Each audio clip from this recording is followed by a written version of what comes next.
지난해 우리나라 초중고교생이 쓴 사교육비 총액이 역대 최대를 기록했습니다. 사교육에 참여하는 비율과 1인당 월 평균 사교육비가 모두 늘었는데요.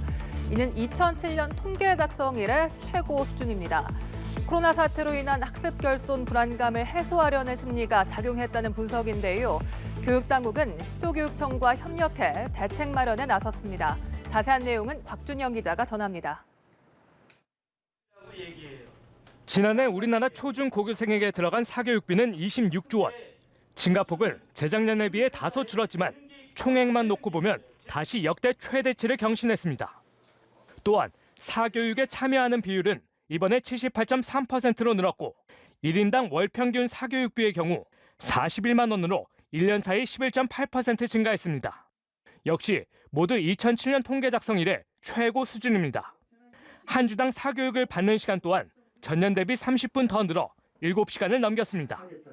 학생 수는 줄었는데 사실은 참여율이 늘면서 참여하는 학생 수 자체는 늘었습니다. 그리고 학생들이 참여하는 그 시간도 전년에 비해서 0.5시간 늘었기 때문에 학교급별로는 고등학생 1명에게 들어간 사교육비가 가장 많았지만 증가폭은 전년 대비 13%가량 오른 초등학생이 가장 컸습니다.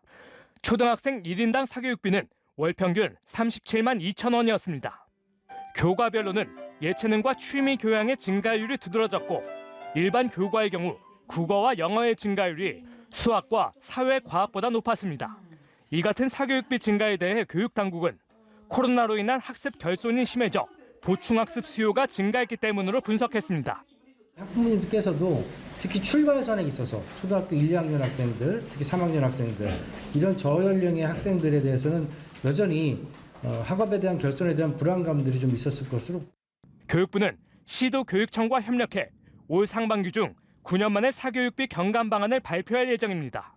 야담뉴스TV 곽준영입니다. 세계야구 최강국을 가리는 월드베이스볼 클래식 WBC가 내일 개막합니다. 2017년 4회 대회 이후 코로나 사태를 겪으면서 6년 만에 다시 열리는 겁니다. 20개국이 4개조로 나뉘어 본선을 치르는 이번 대회에서 우리 대표팀은 개막 다음 날 일본 도쿄돔에서 호주와 조별리그 1차전을 치르는데요. 8강 이상의 성적을 거두려면 호주를 꼭 이겨야 합니다. 이 소식 조한대 기자입니다. 2017년 4회 대회 이후 코로나 탓에 6년 만에 열리는 WBC. 대만에서 열리는 A조 쿠바와 네덜란드의 조별리그 1차전으로 축제의 서막을 알립니다. 20개국이 4개조로 나뉘어 본선을 치르는 이번 대회에서 B조에 속한 우리 대표팀은 개막 다음 날 일본 도쿄돔에서 호주와 조별리그 1차전을 치릅니다. 대표팀이 순조롭게 8강에 합류하려면 복병으로 평가받는 호주와의 경기에서 승리가 절실합니다. 그만큼 호주전을 준비하는 대표팀 선수들의 마음도 남다릅니다.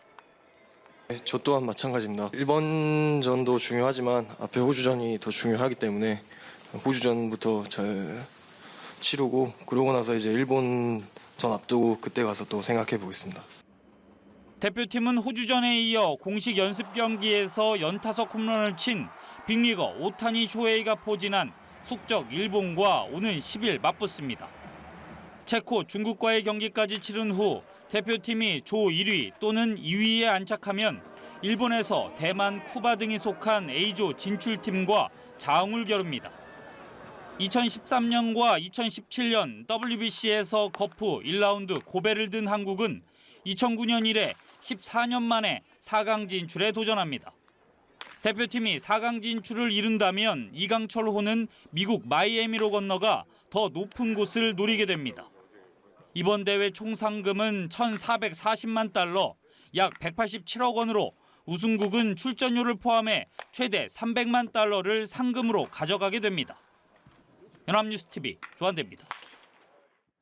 일명 던지기 수법으로 판매책으로부터 전달받은 마약을 유통한 운반책이 대거 경찰에 덜미를 잡혔습니다. 이들은 부산, 대전, 대구, 광주 등 전국을 대상으로 필로폰을 비롯해 엑스터시, 케타민, 합성대마 등을 취급했습니다. 운반책은 수습 기간도 같고 퇴직금을 약속하는 등 단순한 알바 형식이 아닌 정직원처럼 고용된 것으로 드러났습니다. 고희훈 기자가 취재했습니다. 강원도의 한 야산, 한 남성이 땅을 파헤치자 마약이 든 검은 봉지가 드러납니다. 마약 운반책, 일명 드라퍼가 판매책이 미리 숨겨놓은 일명 던지기로 마약을 찾다 잠복해 있던 경찰에 적발되는 모습입니다. 20대 이씨 등 21명의 운반책은 작년 2월부터 1년 동안 이러한 방식으로 판매책으로부터 마약을 건네받았습니다. 그런 뒤 마약을 자택등으로 가져와 소분했고 다시 던지기 방식으로 구매자들에게 전달했습니다. 지역은 부산, 대전, 대구, 광주 등 전국이 대상이었으며 필로폰을 비롯해 엑스터시, 케타민, 합성 대마 등을 취급했습니다.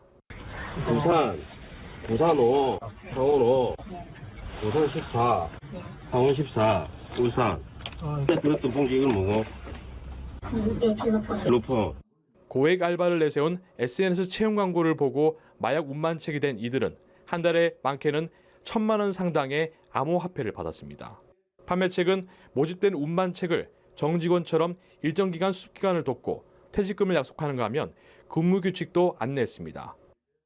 혹시나 있을 이탈에 대비해 신분증이나 주민등록 등본 등을 받아두기도 했습니다. 수사기관의 추적을 굉장히 피하는 걸 갖다 많이 발전해 나가습니다. 그래서 아무래도 조직 보호가 제일 우선이지 않나 그런 생각합니다. 경찰은 이번에 검거된 운반책 21명 중 11명, 구매자 82명 중 9명은 구속했습니다. 경찰은 고액 임금을 준다고 하더라도 운반책의 경우 가중처벌을 받을 수 있기 때문에 현혹되어서 안 된다고 조언합니다. 연합뉴스 TV 고희훈입니다. 임용된 지 1년도 안 된 새내기 소방관이 불길 속에서 인명을 구조하다 순직했습니다. 어제 전라북도 김제시 한 주택 화재 현장에서 할아버지를 구조하려고 화마 속으로 뛰어들었다가 불길이 삽시간에 번지면서 결국 숨진 채 발견된 겁니다. 빈소에는 젊은 소방관의 죽음을 안타까워하는 추모객들의 발길이 이어졌습니다. 이 내용은 김경인 기자입니다. 초롱초롱한 눈을 가진 늠름한 청년. 불길 속에서 인명을 구조하다가 숨진 고 성공일 소방사입니다. 고인은 소방 관련 학과에 진학하면서부터 소방관의 꿈을 키웠습니다. 그리고 포기하지 않고 노력한 끝에 어렵사리 소방관이라는 꿈을 이뤘습니다. 하지만 임용된 지 1년도 채 안 된 새내기 소방관은 안타깝게 세상을 떠났습니다. 30번째 생일을 열흘 앞두고 한 가족들과의 약속은 지키지 못했습니다. 생일날 맛있는 거 먹자고 엄마 아빠가 좋은 식당, 맛있는 식당 알아서 예약 좀 해놓고 그때 맛있게 밥을 먹자고 그렇게 얘기를 하고.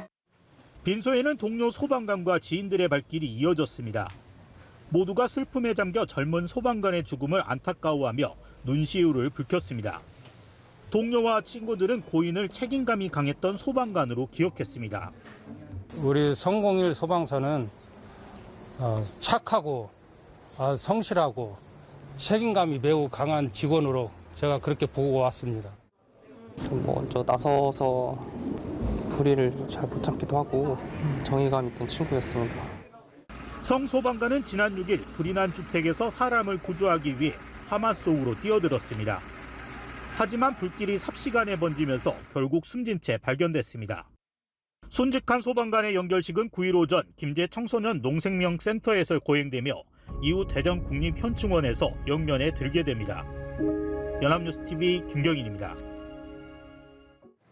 최근 한 달 전국 평균 강수량은 예년의 3분의 1 수준입니다. 바짝 메마른 날씨에 연일 전국 곳곳에서 산불이 잇따르고 있습니다. 특히 내일까지 강원 영동을 중심으로 초속 20m 안팎의 태풍급 강풍까지 예고돼 산불 위험이 더 고조되고 있는데요. 요즘 같은 날씨에는 각종 화재에 철저히 대비하셔야겠습니다. 김재훈 기자입니다. 최근 한 달 전국 평균 강수량은 13.2mm, 예년의 3분의 1 수준입니다. 특히 서울 등 수도권과 강원 영서 일부 지역에는 1mm의 비조차 내리지 않았습니다. 바짝 메마른 날씨에 산불은 급증했습니다.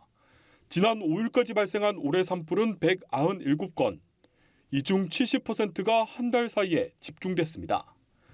문제는 당분간 날씨가 산불 위험을 더 키울 거란 전망입니다. 강원 영동에 건조경보, 내륙에는 건조주의보가 발효 중입니다. 서울은 벌써 2주 넘게 건조특보가 내려졌습니다. 여기에 대형 산불을 부추기는 태풍급 강풍까지 예고됐습니다.